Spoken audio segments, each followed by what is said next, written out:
Tuh. Waalaikumsalam. Alhamdulillahirabbil alamin. Hamdan katsiran thayyiban mubarakan fih. Kama yuhibbu rabbuna wa yardah. Asyhadu an la ilaha illallah wa asyhadu anna Muhammadan abduhu wa rasuluh. Allahumma salli ala Muhammad wa ala ali Muhammad. Amma ba'd. Alhamdulillah di pagi hari ini waktu Indonesia dan juga dini hari ya Ustadz, waktu Timur Tengah di mana tempat Ustadz Fajri berada, kita bisa kembali diberikan kesempatan oleh Allah untuk melanjutkan majelis ini ya, majelis Daurah Balaghah, yang mana sekarang pembahasan akan dilanjutkan di level selanjutnya, yaitu ilmu ma'ani. Ya,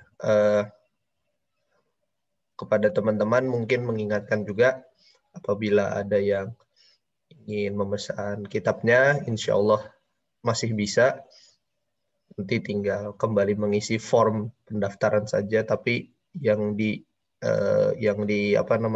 form pendaftarannya kan ada nama segala macam. Nah itu nanti diisi strip aja, nanti langsung ke form pembelian kitab dan langsung diisi aja gitu. Dan untuk upload bukti dan bukti transfer peserta ongkirnya langsung saja melalui Google Form yang sama. Oke, begitu saja dulu dari kami selaku panitia. Nanti juga insya Allah akan diupload kembali ke YouTube. Kanal YouTube-nya namanya Pesantren Kosan Bisa.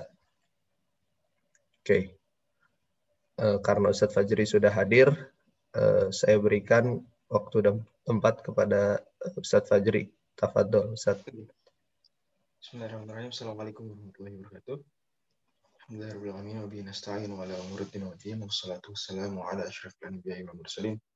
Sayyidina wa nabiyina Muhammadin wa ala alihi wa ashabihi ajma'in. Amma ba'd. Terima kasih banyak Kang Hafiz, moderator kita pada Daurah Ilmu Balaghah. Mulai level 1 itu ilmu bayan, sekarang juga level 2 ilmu ma'ani, dan insyaallah nanti kita lanjut di level 3 ilmu badiah.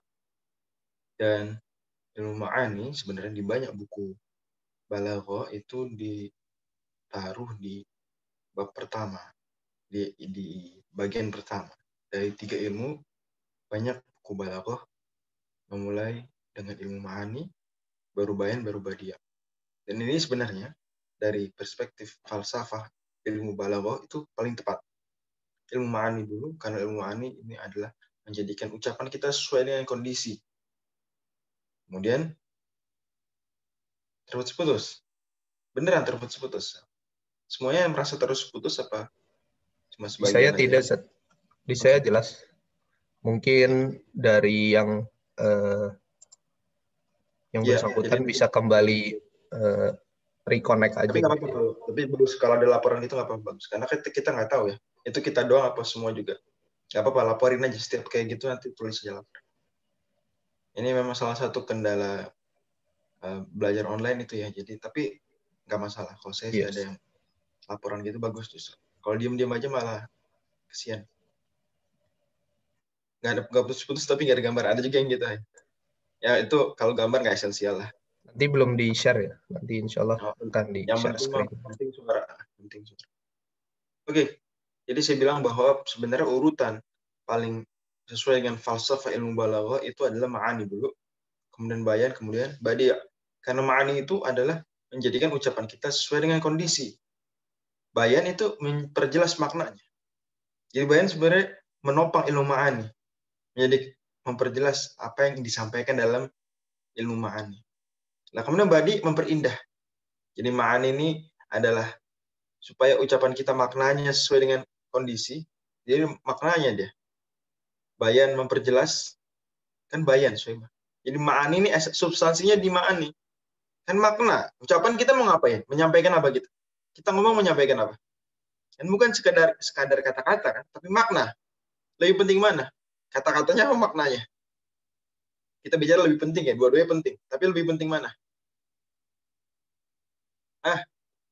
Diem aja nih. Lebih penting mana? Lebih penting makna kan gitu ya.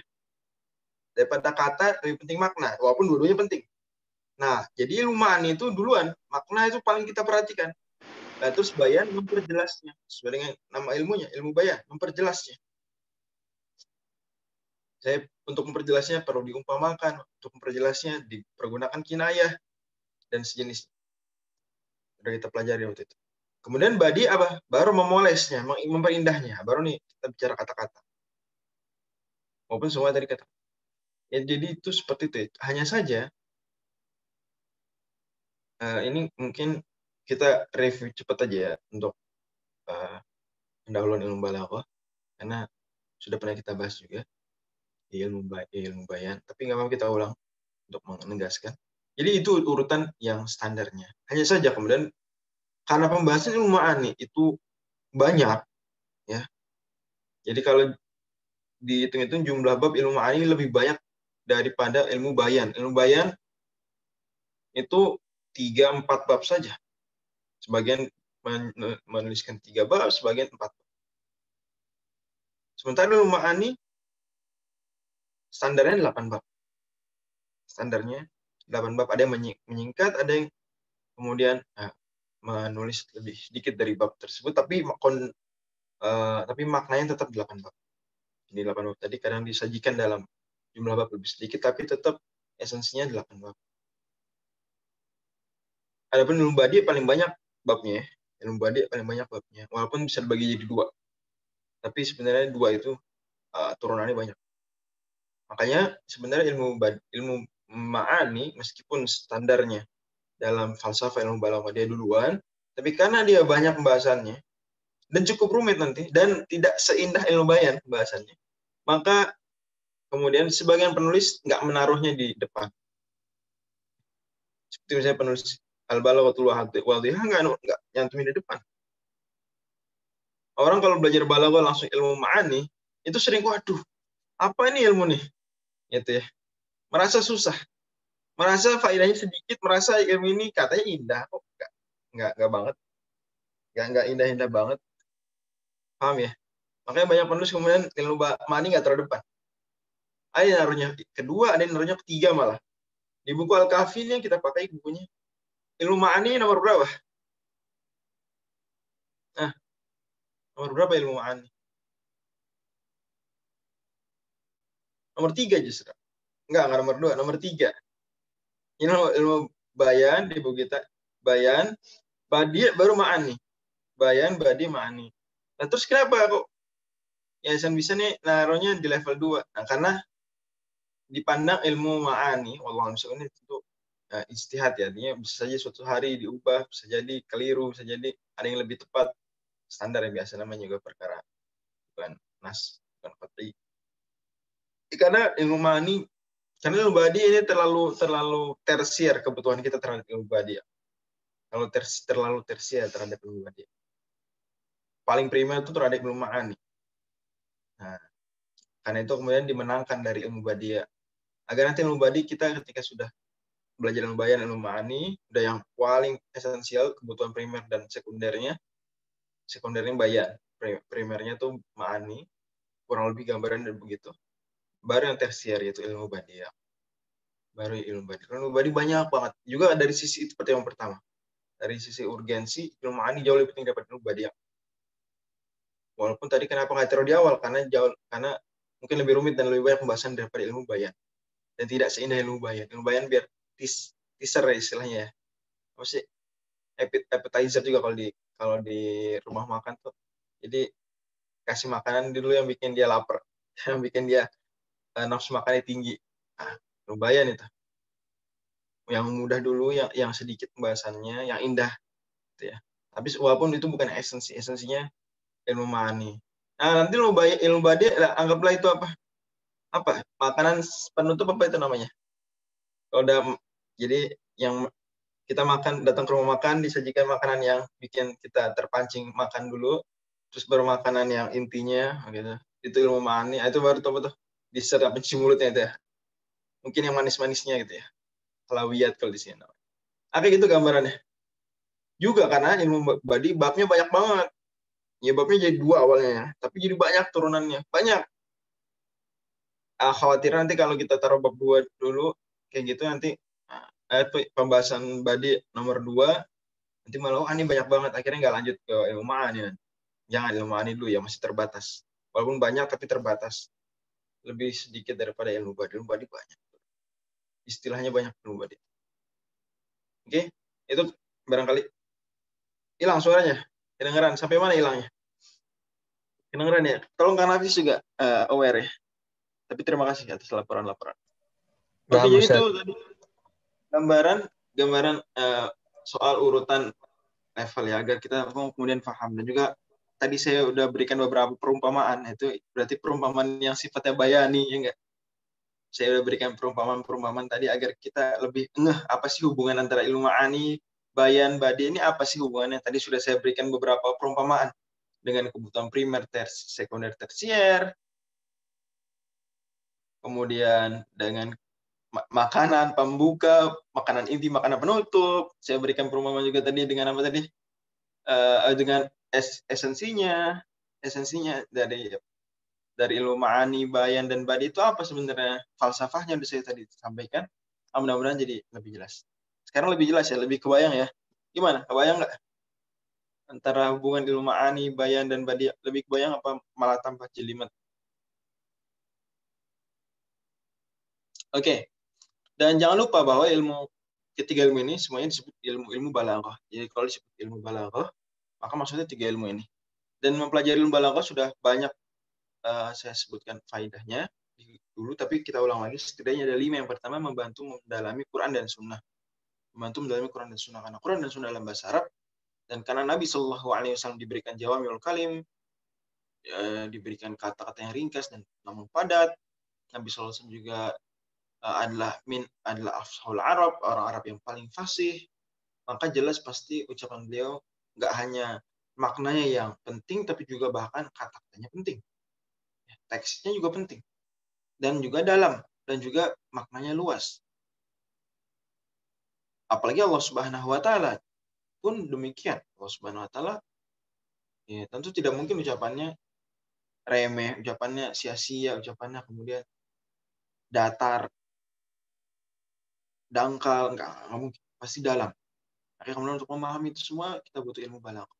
Ilmu balaghah memperjelas pemahaman kita terhadap syair, terhadap nasr, prosa Arab, terhadap kitab ulama. Banyak sekali kitab ulama, kemudian kita kalau nggak ngerti balaghah yang dasar-dasar, kita nggak paham tuh rahasia-rahasianya, nggak paham kode-kode para ulama. Kemudian juga menampakkan keindahan bahasa Arab. Bahasa Arab jadi lebih indah nampaknya dengan ilmu balaghah. Kalau orang belajar bahasa Arab hanya nahwu sorof, apa sih? Susah amat. Tapi kalau belajar ilmu balaghah, dia akan sadar, ternyata luas, ternyata indah banget. Kemudian menumbuhkan juga cita rasa seseorang dalam bahasa Arab. Jadi orang kalau sudah belajar ilmu balaghah yang 3 ini, dia zauknya, cita rasanya lebih tinggi. Terhadap ketika mendengar bahasa Arab, dan ketika berbicara atau menulis dalam bahasa Arab. Kemudian tentu juga yang kelima adalah menjadi barometer penentu indah tidaknya, baik tidaknya suatu teks atau perkataan dalam bahasa Arab.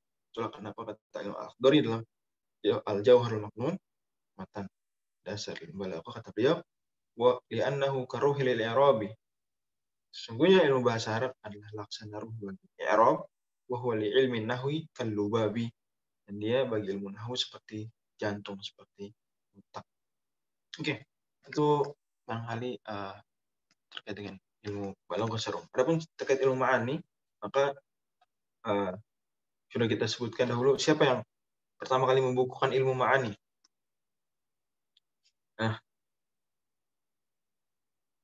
sebenarnya kalau menjadi satu buku utuh ilmu ma'ani saja itu tidak terlacak ya. Tapi kalau yang pertama kali memperkenalkan banyak istilah-istilah ilmu ma'ani, maka Al-Jahil.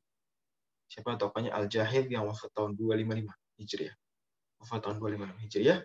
Al-Jahil, beliau pakar bahasa Arab, ya walaupun secara akidah beliau bukan Ahlus Sunnah wal Jamaah, tapi dalam ilmu kebahasaan beliau adalah tokohnya. Al-Jahil. Menyimpang, beliau secara akidah menyimpang. Kalau teman-teman baca buku beliau, dan beliau bawakan banyak istilah-istilah ilmu ma'ani dalam buku beliau Al-Bayan wa Tabyin. Al-Bayan wa Tabyin. Ini sangat penting sekali, banyak sastrawan menasihati untuk membaca buku Al-Bayan. Tapi ya secara akidah menyimpan dari Ahlussunnah wal Jamaah. Oke. Itu barangkali.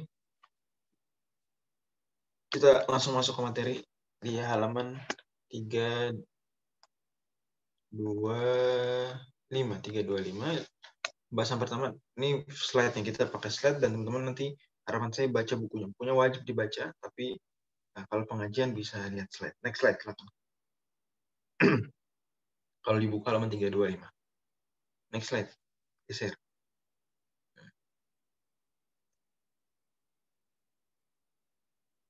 Baik, ilmu ani ya secara bahasa artinya dalalat. Secara bahasa ilmu ani apa artinya? Dalalat, makna-makna. Adapun secara istilah, maka yang didefinisikan oleh penulis Syekh Aiman adalah ilmun yadrusu dhawahira ta'biratin katsirah. Ilmun yadrusu dhawahira ta'biratin katsirah. Ilmu yang mempelajari fenomena ungkapan-ungkapan yang banyak, fenomena beragam ungkapan. Ilmu yang mempelajari fenomena beragam ungkapan. Jadi ada ungkapan ini, ungkapan itu. Contoh ungkapan perintah, ungkapan pertanyaan. Gitu ya. Perintah ini dipelajari. Maknanya apa aja. Terus bentuknya bagaimana aja. Pesan yang di dalam perintah itu apa aja. Pertanyaan sama gitu. Sumpah. Nah, jadi kita kan dalam berbicara banyak ragamnya, ya nggak? Coba misalnya dalam bahasa Indonesia deh. Apa aja ragam pembicaraan dalam bahasa Indonesia? Jadi saya beri contoh, perintah, pertanyaan, sumpah, apa lagi? Perintah, pertanyaan, sumpah, apa lagi? Yang terbayang di benak teman-teman deh. Majas. Pernyataan, oke, apa lagi? Apa tadi Kang Nafis bilang? Yang lain? Imbauan, apa lagi? Majas atau ungkapan. Larangan, larangan, apa lagi? Nah, apa lagi?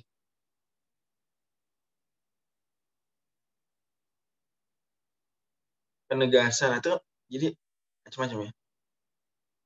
Oke, sindiran, kiasan, ada andaian, pengandaian, ada harapan, ada panggilan, gitu ya, ya nggak?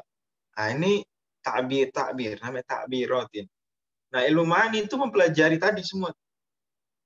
Larangan, apa saja bentuknya larangan, kemudian makna dasarnya apa, kemudian makna sekundernya apa. Jadi ada makna primer, ada faidah primer, ada faidah sekunder.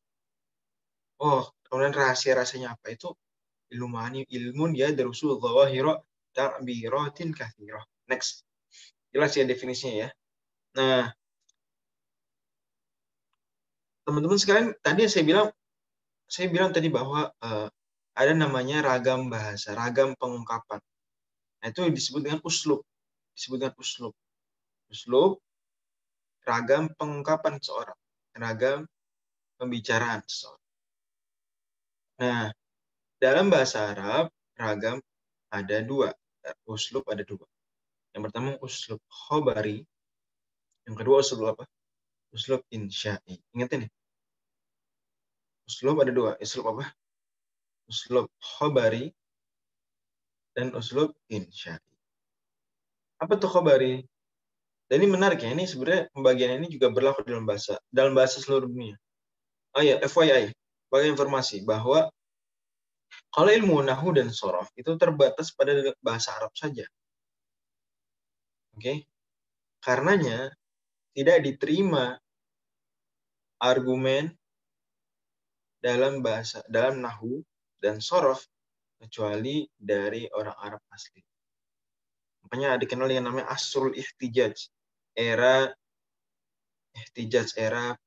argumentasi.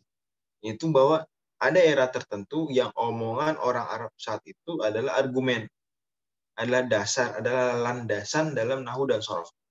Itu sampai sekitar pertengahan abad 2 Hijriah, tahun 150-an.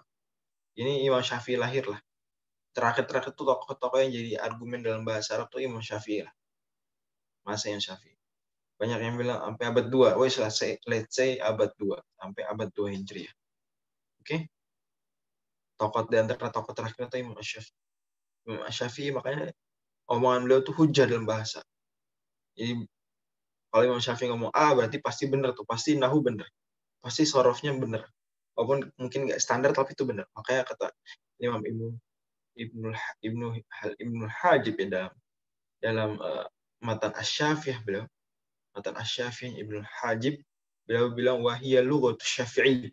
Ini bahasa Syafi'i. Jadi bahasa Syafi'i itu adalah genre tersendiri dalam ilmu sorof, dalam ilmu nahwu. Gitu ya.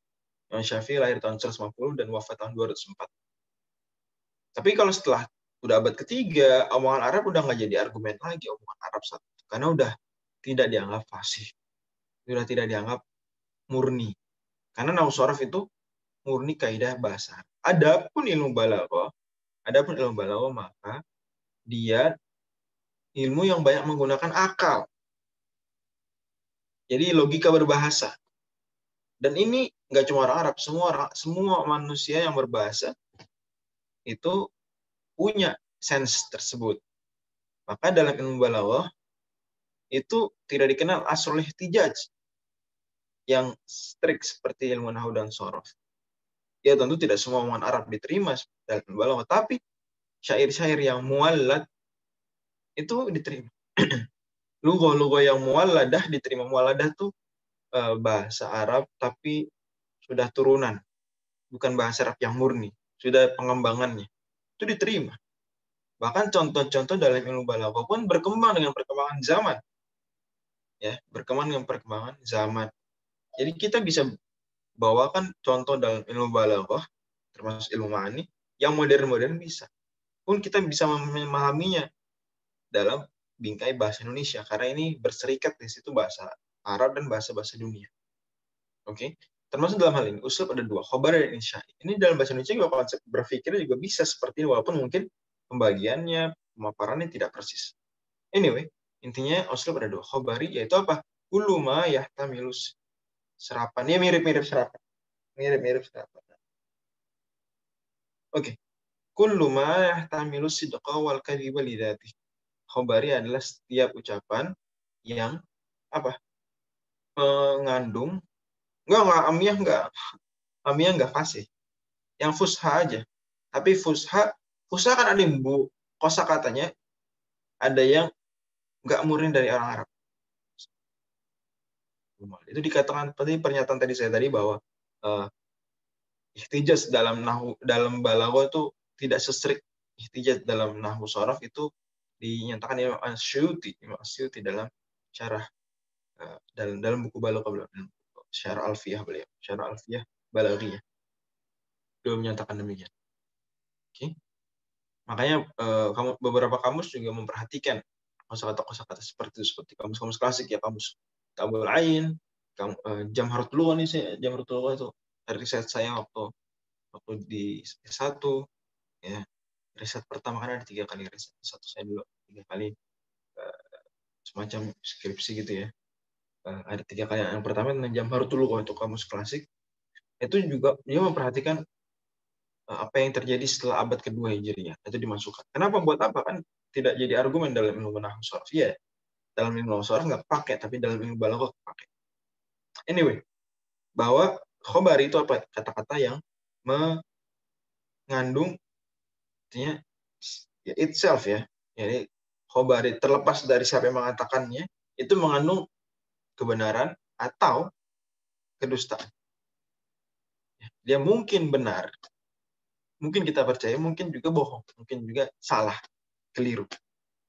Nah, jadi kalau misalnya ada perkataannya, Budi pergi ke pasar. Ini mungkin nggak mengandung kebenaran dan kedustaan? Budi pergi ke pasar. Kata-kata ini mungkin benar, mungkin enggak. Nah, maka berarti dia khobari. Tapi kalau Budi jangan pergi ke pasar, Budi, jangan pergi ke pasar. Ini mengandung kebenaran dan kedustaan nggak? Budi, jangan pergi ke pasar. Enggak lah, gimana? Budi, jangan pergi ke pasar. Bohong kamu, lu kok bohong. Orang Budi jangan pergi. Saya ngelarang kok bohong. Perintah nggak mengandung itu. Atau apakah Budi pergi ke pasar? Apakah Budi pergi ke pasar? Ini bisa nggak? Bohong kamu. Apakah Budi pergi ke pasar? Enggak. Makanya ujian benar salah, ujian soal ujian benar salah, itu harus pakai khobari, nggak boleh pakai insya'i. Harus pakai apa? Khobari, nggak boleh pakai insya'i. Kalau pakai khobari kita bisa benar atau salah. Tapi kalau insya'i nggak bisa. Misalnya insya'i, seandainya Budi pergi ke pasar, nah itu nggak bisa dibenar salahin. Budi jangan pergi ke pasar. Budi pergilah ke pasar. Itu nggak bisa dibenar salahin, nggak bisa. Oke, kemudian ada tambahan. Jelas sampai sini bedanya khobar dan insya'i, jelas nggak nih? Kalau masih ada yang belum jelas. Kalau bertanya ada tendensi, gimana? Tetap dia nggak bisa dibenarin, nggak bisa disalahin. Tetap nggak bisa. Walaupun nanti benar, nanti pertanyaan istifham. Ntar ada makna sekundernya. Di antaranya tadi, kalau menurut tendensi, saya istifham takriri, istifham tapi tujuannya untuk menegaskan sesuatu. Itu bisa. Istifham ingkari, istifham tapi untuk menegasikan sesuatu. Saya benar kan? Itu kan berarti dia ingin mengatakan saya benar. Dia pinter kan? Kita mau menegasi, bukan mau nanya, kita tahu. Cuma kita ingin menegaskan dia itu pinter. Nah, itu nanti itu makna sekunder. Tapi pada dasarnya insya'i enggak. Oke? Dan nggak bisa kita bilang benar atau bohong. Nah, kenapa ada tambahan lidzatihi? Terlepas dari siapa yang ngomong. Lidzati artinya perkataannya aja, terlepas dari siapa yang ngomong. Karena kalau yang ngomongnya Allah dan Rasulnya nggak mungkin yahtamilul kadzib. Karena kalau yang ngomong Allah dan Rasulnya nggak mungkin apa? Yahtamilul kadzib. Hanya yahtamilul sidq. Gitu. Tapi kalau terlepas siapa yang ngomongnya, perkataan itu sendiri, itu yahtamilu sidq wal kadzib. Sebagian lagi ulama membuat istilah lebih bagus, yahtamilu tasdiq wa takdzib. Bagian lagi mengatakan apa? Yahtamilu tasdiq wa takdzib. Kalau ini Quran dan Sunnah juga sama yahtamilu takdzib. Artinya orang non muslim bisa mendustakannya. Walaupun dia benar, fi dzatihi benar, sidq fi dzatihi, shadiqun fi dzatihi, tapi orang non muslim bisa yukadzibuhu, bisa nggak percaya. Jadi yahtamilu takdzib. Oke. Dari sini maka dari pengertian khobar ini penting diingat bahwa dalam bahasa Arab kadzib tidak harus sengaja bohong. Salah aja tuh kadzib dalam bahasa Arab. Kalau orang menyampaikan informasi tapi nggak benar informasinya, dia penyebar hoax meskipun dia nggak sengaja. Dalil itu konsep berbahasa gitu dalam bahasa. Dalilnya apa? Dalilnya adalah kalau mau cari dalil dari hadis ada juga man kadzaba alayya muta'ammidan falyatabawa maq'adahu minan nar. Nabi bersabda barang siapa yang kadzaba bohong atas nama saya sengaja muta'ammidan, kasih garis bawah nih, sengaja, maka hendaklah dia siapkan tempat duduk di neraka. Kata para ulama berarti kalau dia tidak sengaja maka nggak dosa. Artinya ancaman nggak, walaupun tentu nggak sengaja ini atas faktor apa, keteledoran, apa udah berusaha tapi ternyata masih juga keliru gitu ya. Kalau keteledoran nggak dicek padahal sudah kewajiban untuk tabayun, itu berarti bersalahnya dari sisi teledor tidak tabayunnya itu. Tapi tidak dianggap bersalah dari sisi kadzaba alayya muta'ammidan. Nabi di situ bilang muta'ammidan, ada tambahan sengaja. Al-Qarafi bilang dalam kitab Al-Furuq, berarti kalau nggak sengaja sebenarnya nggak dosa. Kalau nggak sengaja tidak, artinya tidak seperti itu ancaman. Kalau sengaja tidak seperti itu. Berarti bisa ada namanya kadzib yang nggak disengaja. Dan itu sering ucap sahabat itu ngomong fulan kadzib. Itu kadzaba fulan. Padahal sahabat kan dibilang bukan bohong, artinya keliru. Karena kadzib artinya tidak sesuai dengan kenyataan. Sidq ya. Kadzib masdar ya. Itu tidak sesuai dengan kenyataan. Sidq tidak sesuai dengan kenyataan. Jadi patokannya cuma sesuai dengan kenyataan atau enggak. Kalau enggak sesuai dengan kenyataan, maka kadzib, sengaja atau enggak sengaja. Kalau sesuai dengan kenyataan, maka sidq. Jelas ya. Jadi patokan Sidak atau kadhib adalah mutabaqatuhu lil waqi'. Mutabaqatuhu lil waqi'. Kesesuaiannya dengan kenyataan. Terlepas dari niat. Lah kalau insya'i enggak gitu. Kullu qaulin la yusuf bisidqin wala bikadzibin. Ucapan yang enggak bisa disifati dengan sidak atau kadzib. Oke, jelas nih. Next slide. Itu perbedaan antara iya, kalau insya'i nggak bisa didustakan, dibenarkan karena dia bukan pernyataan, nggak bisa. Kemudian unsur istilah insya'i sendiri itu terbagi di dua, insya'i talabi dan insya'i ghairu talabi. Insya'i talabi ada diantaranya nahi, istifham, tamanin dan nida.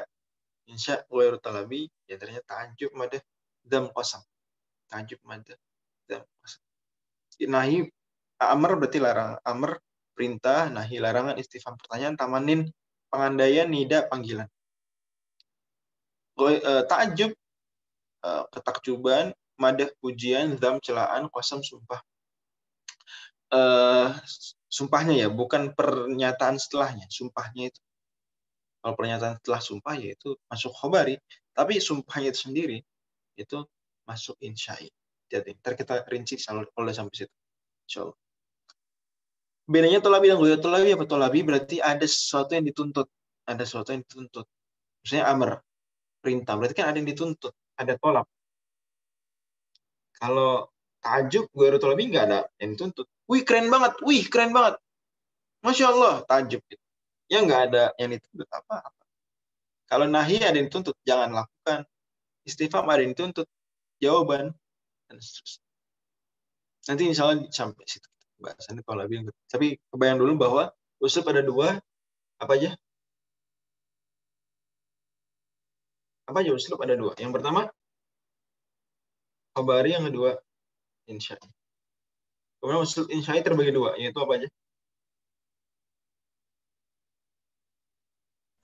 Insya' tolabi dan insya'i tolabi. Tolabi. Oke, next slide.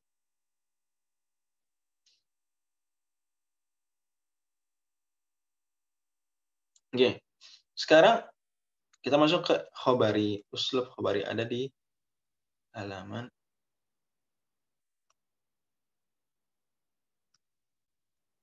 halaman 329. Oke, yang masuk ilmu ma'ani, ilmu insya' tolabi saja tuh dua-duanya masuk ilmu ma'ani.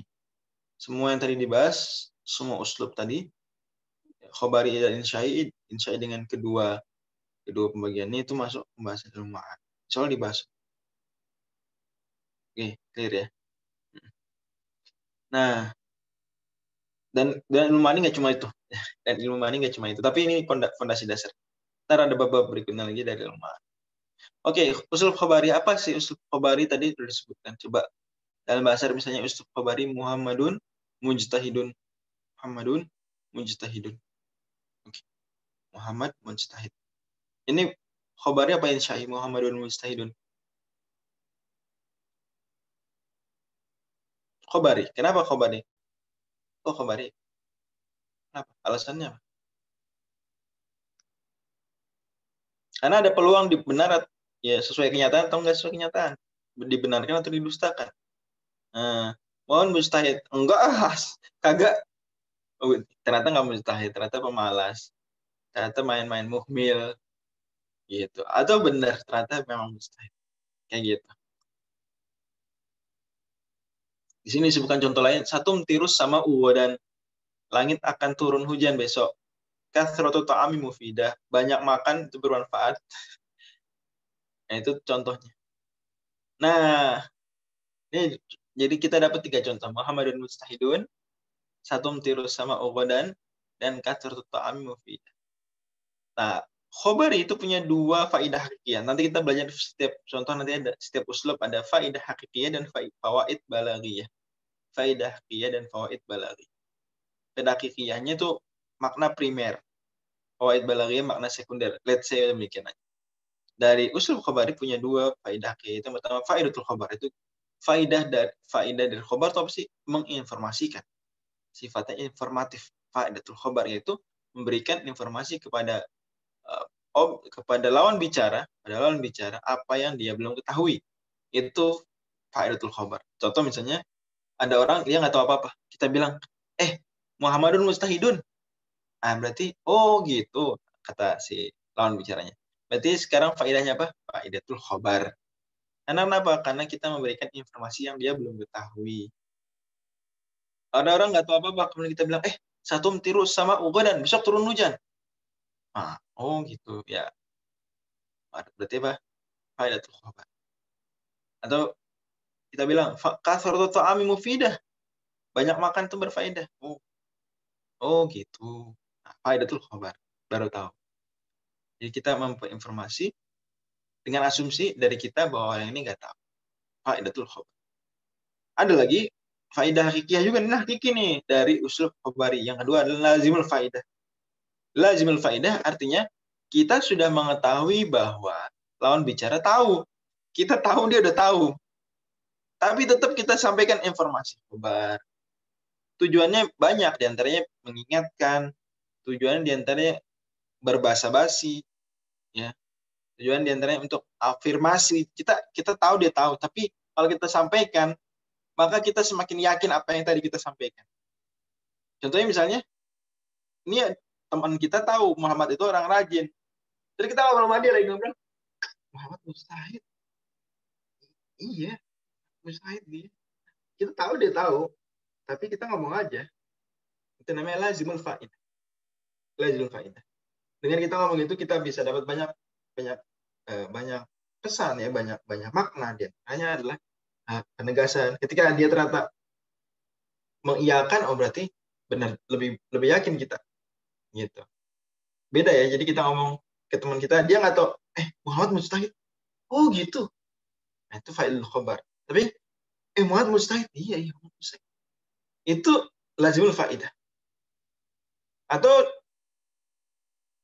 kita sama-sama tahu bahwa besok turun hujan, kita ngomong satum tirus sama ubadah. Padahal kita tahu dia tahu, tapi kita mau ngingetin aja. Nah, itu lazimul fa'idah. Atau lagi orang ya kurus, dia tahu makan banyak tuh berfaedah, tapi kita bilang aja kasratu ta'ami mufidah. Kita ngingetin aja. Itu lazimul fa'idah. Jadi faidatul khabar itu artinya kita berasumsi lawan bicara belum tahu, lazimul fa'idah kita sudah dalam otak kita sudah tahu bahwa dia tahu.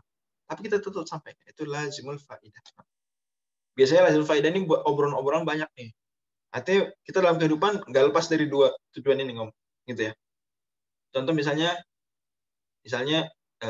klub bola Al-Hilal menang lawan An-Nasr nih. Al-Hilal An-Nasr hari ini Al-Hilal An-Nasr final Piala Raja di Arab Saudi. Derby Riyadh. Ya, finalnya Derby Riyadh. Al-Hilal lawan An-Nasr. Al-Hilal ini gacoan saya. Nah, saya fans Al-Hilal. Walaupun tinggal di Jeddah tapi ngefans sama Al-Hilal. Nah, anggaplah hari Ahad ya. Hari Ahad saya bilang ke teman saya, orang Indonesia, dia nggak tahu apa-apa tentang bola di Arab Saudi. Saya bilang, "Oi, Al-Hilal menang lawan Al-Nasr, menang 3-0 final Piala Raja semalam." Wow, keren banget. Nah, oh gitu ya. Nah, berarti itu apa tuh? Berarti apa tuh? Faidahnya apa? Faidatul khobar apa lazimul faidah? Faidatul khobar. Dia nggak tahu. Tapi saya ngomong itu ke teman orang Saudi, ya, orang Saudi. Dia mungkin penggemar Al-Ittihad gitu ya, Al-Ittihad Jeddah atau penggemar Al-Ahli Jeddah. Dia tahu juga perkembangan Piala Raja gitu, Kings Cup, tahu dah dia gitu. Mungkin dia nonton juga. Saya juga tahu, dia pasti tahu. Cuma ngomong aja saya, "Woi, menang kan Al-Hilal menang lawan An-Nasr 3-0." Terus dia ketawa gitu ya, atau dia ngasih emot apa gitu. Atau wah, dasar Al-Hilal gitu. Iya. Ya dah. Itu lazimul faidah. Berarti ya enggak? Apa faidatul khabar? Berarti itu dia udah tahu. Cuma saya ngomong aja. Faidatul khabar apa lazimul faidah? Lazimul faidah. Biasanya teman-teman anak-anak cowok nih saya ingat dulu. Saya tuh pertama tertarik bola itu karena teman-teman suka lazimul faidah kalau di kelas waktu SD. Saya ketinggalan berita banget. Saya nggak tahu apa-apa. Buat saya itu faidatul khabar. Tapi buat teman-teman lain itu lazimul faidah. Mereka pagi-pagi, padahal semalam udah pada tahu informasinya. ya misalnya nonton atau gitu. Terus misalnya gitu. Zaman dulu mungkin belum ada YouTube. Waktu SD saya mungkin ya belum ada YouTube. Kayaknya belum ada YouTube deh. Saya SD lulusan 2003. Kayaknya belum ada YouTube berarti ya. Atau juga informasi berita anak SD masa nonton sih pagi-pagi. YouTube Berita pertama bola 2005. paling nonton ya. Nonton langsung biasanya begadang atau gimana ceritanya gitu. Itu biasanya kalau di kelas lazimul faidah, bener nggak? Sampai sekarang teman-teman suka merhatiin nggak biasanya orang-orang kalau bola tuh lazimul faidah, ya nggak? Nah, ya nggak? Ah, sekarang lazimul faidah. Udah pada tahu pada ngomong. Lu kan udah pada tahu. Ya namanya khobar nggak cuma faidah tuh khobar, bisa juga lazimul faidah. Kadang-kadang orang gitu, apa sih udah pada tahu juga masihnya diobrolin, kan nggak cuma faidah tuh khobar, malah lazimul faidah. Yang jelas ya, oke. Halo, bicara pertanyaan bagus dari Mas Irfan Kemal. Kalau bicaranya mendapatkan informasi sama namun prosesnya kontra itu masuk kategori mana? Tetap lazim faidah.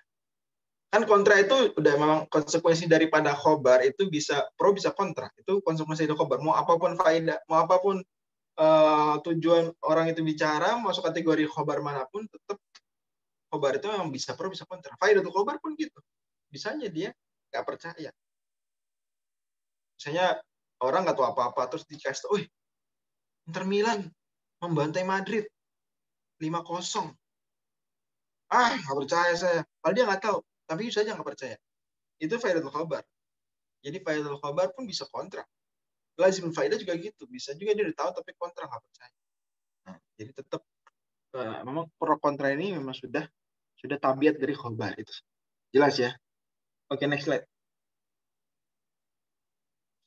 Nah, tapi khabar punya beberapa fawaid balaghiyah, di antaranya fakhr. Kita bawain contoh dalam bahasa Arab ya. Sini misalnya dalam syair. Analladzi nadhurul a'ma ila adabi. Ini Mutanabbi nih. Wa asma'at kalimati man bihi somamu. Kata Mutanabbi, saya adalah orang buta pun melihat sastra saya. Wa asma'at kalimati man bihi somamu. Dan kata-kataku pun membuat dengar orang yang tuli. Wow. Jadi Mutanabbi bilang, sastraku ini dilihat orang yang buta dan bisa didengar orang yang tuli. Dia ngomongin dalam rangka apa? Dalam rangka apa dia ngomong ini? Fakhr, pamer.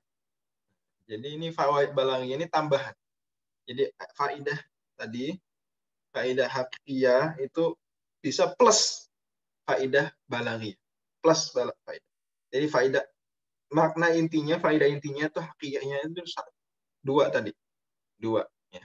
Tapi bisa kemudian ada tambahan atau bisa punya makna sekunder yaitu apa? Fakhr, pamer. Contohnya tadi datang tuh, apa misalnya bilang apa? Teman-teman kasih contoh deh.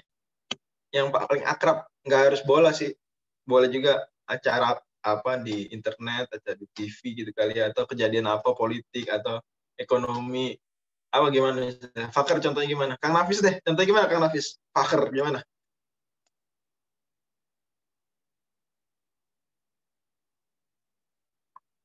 Mana Kang Nafis? Ariwitas nggak belajar tapi dapat ya dia bilang gitu. Oh ya bikin fakhr, wah iya. Zaman sekarang tuh status internet tuh itu bisa faidah tuh khabar, bisa lazim faidah dan bisa mengandung fawaid balaghiyah, bisa fakhr. Cuma dia nggak belajar dapat A gitu. Terus dia sambil posting nilainya. Posting siak NG-nya gitu ya kalau di UI. Di screenshot gitu. Kalau dapat A. Oh, fakhr berarti. Kemudian fawaid balaghiyah yang kedua adalah madah, pujian.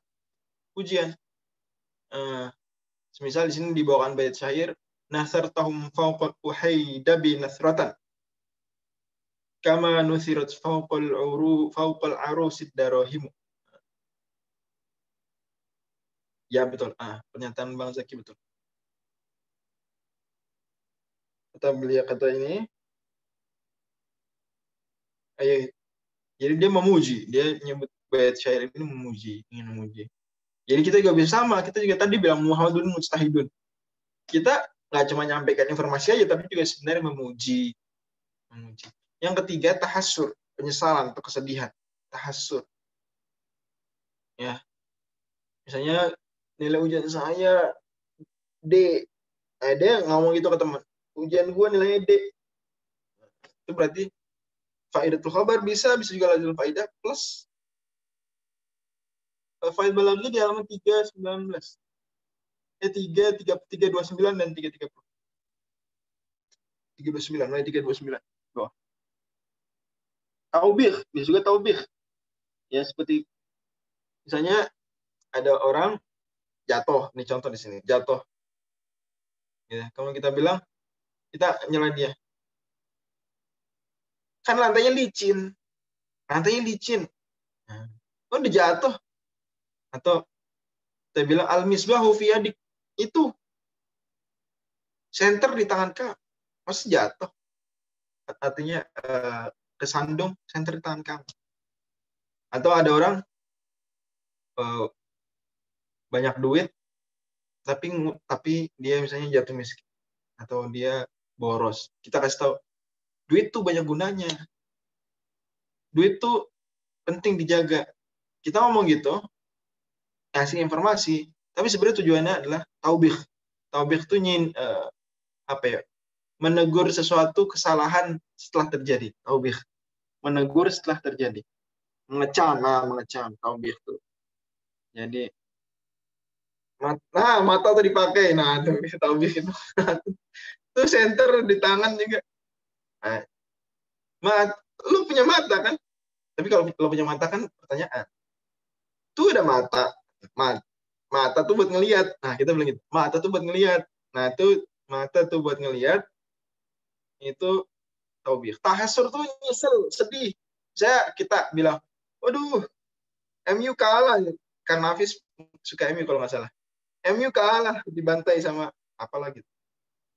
Sama Inter Milan, saya dibantai Inter Milan 5-0. Dia ngomong gitu pagi-paginya semalam MU kalah. Itu tahassur, sedih. Dia nggak cuma ngasih tahu informasi belaka, tapi juga ada unsur sedih, menyesal. Kemudian juga wa'az, nasihatin. Nah, ini ustadz-ustadz, penceramah-penceramah atau siapa itu ngasih informasi surga itu kekal, neraka, ya. Surga itu kekal, dunia itu fana. Itu dia informasi kan, ya nggak? Surga itu kekal, dunia itu fana, ya nggak? Khobar.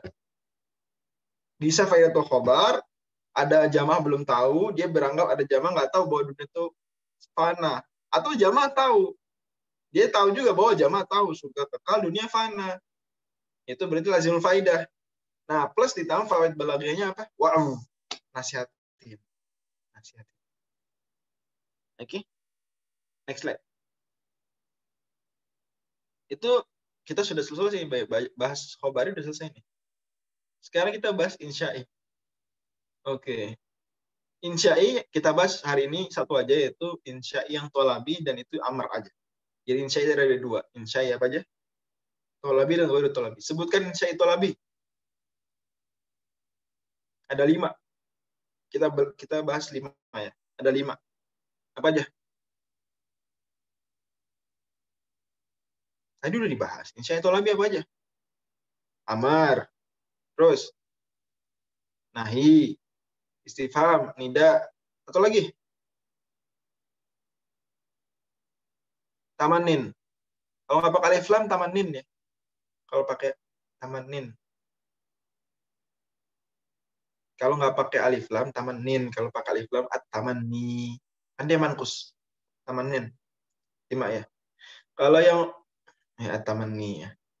Kalau yang ghairu tolabi, ghairu tolabi ada 4. Apa aja?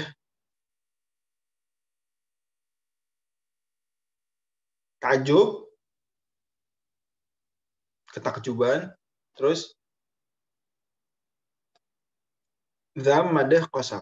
Qasam, sumpah. Dzam, celaan, madah, ujian, dan qasam. Oke. Nah, sekarang yang amr, apa sih sebenarnya faidah dan hakikiyah dari amr? Ketika merintah, contoh. Perintah misalnya apa perintah contohnya? Saya Nabi bilang, ittaqi da'wata mazlum. Waspadailah doanya orang dizolimi.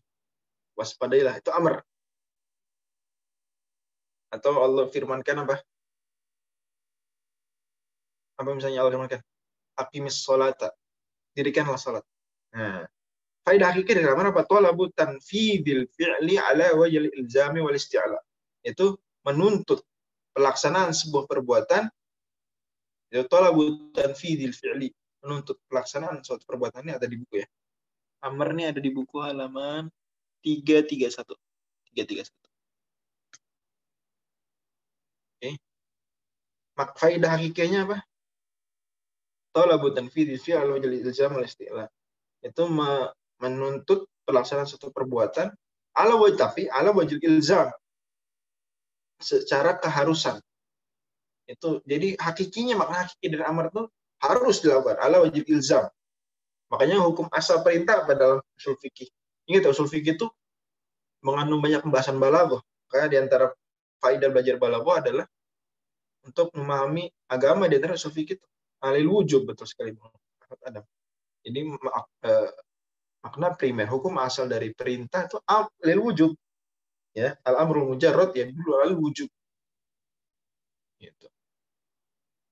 Tapi bisa turun kalau ada yang menyelewengkannya, ada sorifnya, itu bisa turun dari amr yang lil wujub wajib jadi turun jadi sunnah, istihbab, ya, dari lil ijab jadi lil istihbab, dari wujub jadi mustahab, jadi dan seterusnya. Ini jelas ya. Itu bisa turun lagi jadi mubah, jadi ibahah, kayak gitu. Tapi tetap makna aslinya ilzam, pengharusan. Wal isti'la, dan makna hakinya aslinya amr itu isti'la, artinya yang nyuruh lebih tinggi daripada yang disuruh. Itu amr. Yang nyuruh lebih tinggi daripada yang disuruh. Itu amr. Itu pada dasarnya. Pada dasarnya seperti itu. Kan nyuruh namanya. Coba bos nyuruh. Kira pertanyaan kalau fauron dan takfaur itu ya, di usul fikih ada alal faur al takror, masuk sebenarnya, tapi tidak terlalu dibahas oleh balaghiyin. Tapi itu pembahasan, masuk pembahasan balaghah, tapi tidak terlalu dibahas oleh balaghiyin. Makanya biasanya itu pembahasan seperti itu populer di ilmu usul fikih aja. Cara makna. Tapi terfahami memang dari ilmu dari amr itu adalah faur, dan terfahami dari amr itu ada mutakror, itu yang sering ternampaknya itu seperti itu. Nampaknya. Ada khilaf, jangankan di balaghiyin ya, di usuliyin aja ada khilaf. Oke. Tapi secara dasar ini kita paham bahwa makna hakiki ini dihafalin. Faedah hakiki dari amr apa? Talabutan fidil fi'l ala wajhil ilzam wal isti'al. Makanya sebenarnya ketika amr itu ketika disampaikan oleh orang yang lebih rendah derajatnya, itu nggak disebut amr, disebutnya doa. Yang disebut nyuruh. Kita misalnya berdoa pada Allah Subhanahu wa taala, Robbil firli, wahai Rob, ampunilah aku. Ilfirni fil amr, kan iya nggak? Tapi masa disebut fil amr, kamu nyuruh-nyuruh Allah? Siapa kamu? Kamu rendah, Allah Maha tinggi. Masa kita nyuruh-nyuruh Allah? Nah, maka disebut doa permintaan request. Oke. Sebenarnya di sini di buku dibahas bagaimana bentuk-bentuk fil amr, ada 4 ya, tapi itu pembahasan nahwu sebenarnya. Pembahasan nahwu dan sorof ini tidak dibahas di sini. Saya nggak mau. Oke. Faedah hakikinya tadi, contohnya Allah firmankan, ya alladzina amanu ittaqullaha. Berarti faedahnya perintah harus bertakwa. Tapi punya makna-makna lain seperti doa tadi, Robbil firli. Itu makna next slide. Fawaid balaghinya doa. Kita nggak nyuruh Allah, perintah gitu. Enggak perintah, tapi mohon, ighfir. Atau harapan, roja, harapan. Seperti pada murid berkata kepada gurunya, ishrah hadzal darsa. Gitu. Betul, berarti harus dilihat posisi yang merintah. Ishrah hadzal darsa, jelaskanlah pelajaran ini. Kan nggak nyuruh, kita masa nyuruh dosen, nyuruh ustadz, enggak nyuruh, tapi berharap, harapannya. Nah, kita berharap.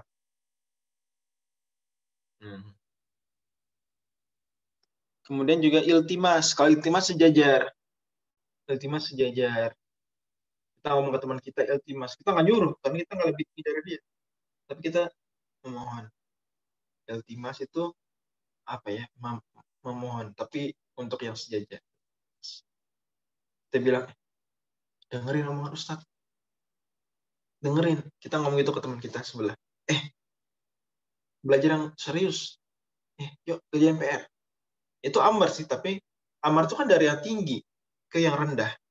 Kita ke teman sekelas sejajar. Kalau sejajar iltimas. Kalau nyuruh ke yang lebih tinggi, kalau Allah namanya doa. Kalau ke yang bukan Allah, roja. Kalau sejajar iltimas, kalau yang lebih rendah, amar. Jelas nih sampai sini. Beda antara doa, roja, iltimas, dan amar. Jelas nggak? Nah, jelas nggak? Alhamdulillah. Oke, kemudian juga punya makna faidah balaghiyah lainnya yaitu nusah. Itu nasihatin. Ya, perintah. Perintah tapi maksudnya nasihatin. Ya, tilawah yang rajin ya. Tilawahlah yang rajin. Itu nasihatin. Ya, kita tidak sedang ilzam dia harus nggak gitu. Walaupun amar sebenarnya gitu.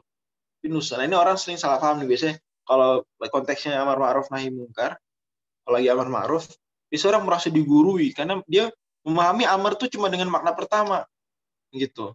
Enggak, amar juga punya makna nusuk, nasihatin. Bahkan, oke, kita pindah ke topik lain. Makna yang kelima adalah tahdid, ngancem. Seperti perkataan anak kepada ibu, kepada perkataan ayah kepada anaknya, main aja, main. Nah, gitu ya. Jadi anak ini suka main gitu ya. Tapi ayahnya malah bilang apa? Main terus, main terus. Itu kan amr, ya enggak? Amr. Tapi apakah maksudnya ayahnya mengharuskan anaknya main, menuntut anaknya untuk main, gitu enggak?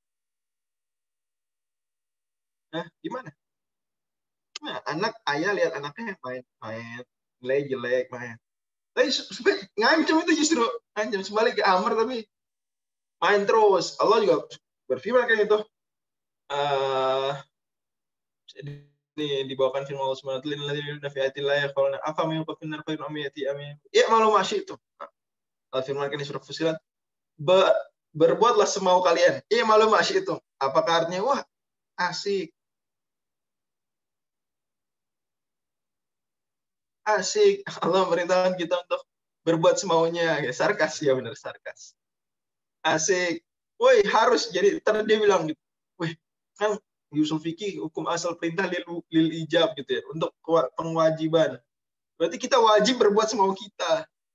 Kok kamu malah ngelarang-larang berbuat semau kita? Kita ada orang mau mabok. Orang Allah aja bilang malu masih itu. Kamu ngapain ngelarang-larang? Gimana? Bener nggak nih sisi pendalilannya nih? Kita bilang, jangan mabok. Kamu kok ngelarang-larang mabok kata dia. Allah aja bilang malu masih itu. Berbuatlah semau kalian. Berarti kita wajib berbuat semau kita. Bener nggak tuh omongannya gitu? Bener nggak? Nah, ini belum belajar balago ini. Gawat ini. Gawat kalau dia mah gitu. Gak tepat ya. Kan itu tahdid, ngancam justru. Ta'jiz. Ada lagi perintah tapi untuk menunjukkan kelemahan. Jadi perintah nyuruh tapi untuk membuat kelemahan. Seperti Allah firmankan kepada dalam hadis qudsi kepada orang yang membuat patung. Orang yang membuat patung. Ya. Hidupkanlah ahyu ma khalaqtum. Hidupkanlah apa yang kalian buat dari patung. Yang mereka nggak bisa lah ngasih kehidupan ke patung. Tapi Allah mereka itu menunjukkan kelemahan. Allah juga firmankan, kunu hijaratan aw hadida. Jadilah batu, jadilah besi. Nggak bisa lah jadi batu jadi besi. Tapi Allah yang mau. Tamanin juga bisa tamanin. Seperti kita bilang ke pohon kurma, bicaralah wahai pohon kurma. Kita lagi merenung, kemudian curhat gitu ya. Sendiri, kemudian kita ngomong ke rumput ngomong dong. Nah, itu kita ngandai sebenarnya. Kita ngandai aja, tamanin. Terakhir adalah zam, celaan. Seperti misalnya kita bilang kepada orang yang di sini Allah firmankan kepada qala Musa alqu ma antum mulqun. Ya, ini celaan sebenarnya. Lemparkanlah tongkat kalian. Lemparkan sebagai celaan. Tahkir, peremehan, seperti peremehan. Itu kita bilang ke orang yang apa namanya, yang nggak layak sebenarnya untuk melakukan sesuatu, kita bilang, Kif, stop, ya berhenti, jangan terusin. Kalau jangan terusin larangan, tapi kalau berhentilah, itu sebenarnya perintah, itu kan perintah, berhentilah. Itu berarti perintah di situ sebenarnya bermakna celaan. Oke, next slide. Itu barangkali yang bisa kita bahas pada pagi hari ini. Semoga menjadi bermanfaat, amal yang soleh. Insyaallah pekan depan kita lanjut kembali di pembahasan ilmu anak. Oke. Kalau ada pertanyaan lagi silakan. Kalau nggak ada kita tutup. Oke, ada yang pertanyaan tadi kurang dengar maksud ucapan mu'alif ala wujud ilzam. Wal ijbar istilah ilzam artinya pengharusan, ijbar pemaksaan, istilah dari atas ke bawah. Dari atas ke bawah. Jadi perintah pada dasarnya makna primernya adalah pengharusan, ya, mengharuskan melakukan sesuatu. Tapi kan bisa juga enggak, tadi disebutkan ada fawaid balaghiyah. Kemudian tajis itu nyuruh tapi kita tahu dia nggak bisa, cuma nyuruh untuk menunjukkan kelemahan aja. Seperti Allah firmankan kepada orang yang bikin patung, hidupkanlah apa yang kamu buat. Ya Allah tahu dia nggak akan bisa, tapi suruh itu untuk supaya kan ketika dia kelihatan nggak bisa, berarti kan lemah payah. Kayak kita bilang ke orang yang nggak bisa ngoding, ya, ngoding deh, ngoding. Dia nggak bisa ngoding, ngoding kamu. Nah, ketahuan kan nggak bisa, itu tajis. Nah, kita perintah, kita bukan mengharuskan dia ngoding, enggak, tapi kita menunjukkan aja dia nggak bisa. Suka gitu kadang. Coba kamu, saya guru, ada murid ngobrol mulu, ngobrol aja saat jelasin. Guru bilang apa? Guru bilang apa kira-kira? Teman-teman kan pada lulusan sekolah nih. Biasanya guru kalau ada murid lagi jelasin gurunya, muridnya ngobrol mulu. Gurunya biasanya bilang apa? Kadang-kadang bilang apa? Bilang apa gurunya? Guru bilang apa abis itu? Ke murid tadi. Kok pernah diam? Bilang apa biasanya? Coba kamu jelasin, ganti ibu. Itu amar tuh. Apa artinya? Harus jelasin. Enggak gitu. Tapi ibu itu ngomong untuk apa tujuannya? Tajiz, menunjukkan kelemahan orang. Kamu nggak bisa kan? Mau ngobrol. Kalau sekarang kalau gurunya bilang gini, ada murid ngobrol terus gurunya lagi nerangin, muridnya ngobrol mulu. Gurunya bilang gini, ngobrol terus. Nah, itu apa tuh? Fawaid balaghiyahnya apa itu? Ngobrol terus. Terusin ngobrolnya. Fawaid balaghiyahnya apa? Tahdid. Oke. Ini pertanyaan lagi. Dokter Ibi, chatnya putus-putus mulu. Ngechat, salah enter gitu. Yang di atas ada pertanyaan lagi, Ustaz. Dari Zaki. Mana primer atau domak sekaligus dari mana ya? Mulai dari ras? Ya, dari rasa bahasa lah. Kelas. Dari rasa. Dari sering, nah itu melatih rasa bahasa sudah saya jelaskan di salah satu tulisan waktu itu ya, di daurah waktu itu. Ya, sering baca, sering banyak belajar, pengalaman, gitu. Ya, sense yang bagus, melihat konteks situasi juga, melihat kondisinya. Makanya tadi kan ilmu ma'ani mengajarin kita bagaimana bicara sesuai konteks, sesuai kondisi. Ya, dan memahami juga sesuai kondisi. Jadi itu mempengaruhi. Omongan ibu tadi ngobrol terus, tergantung untuk kapan ngomongnya. Dan konteksnya kita kalau nggak tahu jalan ceritanya, tiba-tiba gurunya ngomong, kamu coba jelasin. Kita bisa salah paham kan. Tapi kalau kita paham konteksnya, sedang muridnya lagi ngobrol sih, jadi suruh gitu, berarti tajiz. Masuk bab tadi berarti masuk bab insya ya.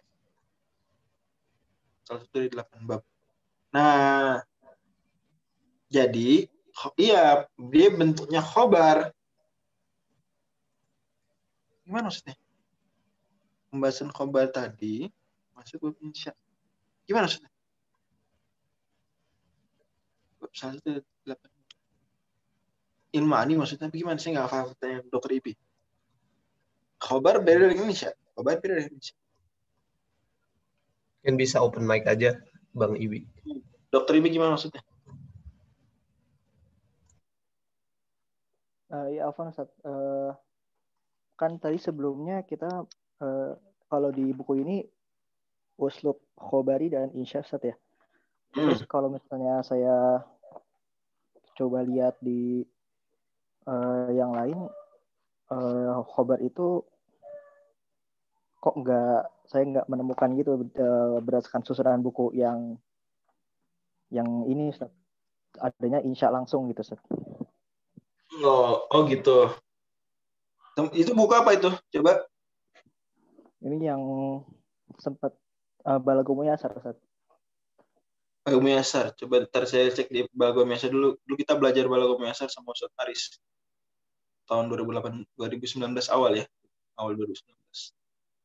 Atau akhir 2018. Itu Coba ntar saya lihat di situ. Tapi pasti ada pembahasan khobari, faidatul khobar dan lazimul khobar ada kok dibahas. Coba cari deh pembahasan faidatul khobar dan lazimul khobar. Lazimul faidah ditaruh di mana? Itu pembahasan dasar khobar. Ditaruh di mana? Kalau di sini ada bab khobar wal insya gitu, Ustaz. Nah, terus faidatul khobar dan lazimul khobar dan lazimul faidah ditaruh di mana? Ada nggak? Nah, itu intinya khobar dan insya beda. Khobar dan insya beda. Cuma mungkin di sebagian buku dibikin bab besarnya insya, mungkin gitu kali. Oke, pokoknya seperti itu. Oke. Sampai bertemu lagi pekan depan. Terima kasih banyak. Saya serahkan kepada Kang Nafis. Baik Ustadz, jazakumullah khairan atas ilmunya yang telah disampaikan. Semoga kita semua dapat mengambil faidah, manfaat, dan juga bisa memberikan aplikasinya juga kepada. Semoga yang tadi saya sampaikan, ya kalaupun tidak faidatul khabar, minimal lazimul faidah ya Kang. Nah, Ustaz. Udah tahu apa sih Ustaz? Itu lazim, mudah-mudahan yang nggak apa-apa lazimul faidah. Kalau faidatul khabar, alhamdulillah, lazimul faidah juga ya alhamdulillah juga. Gitu ya Kang Nafis. Alhamdulillah. Iya Ustaz.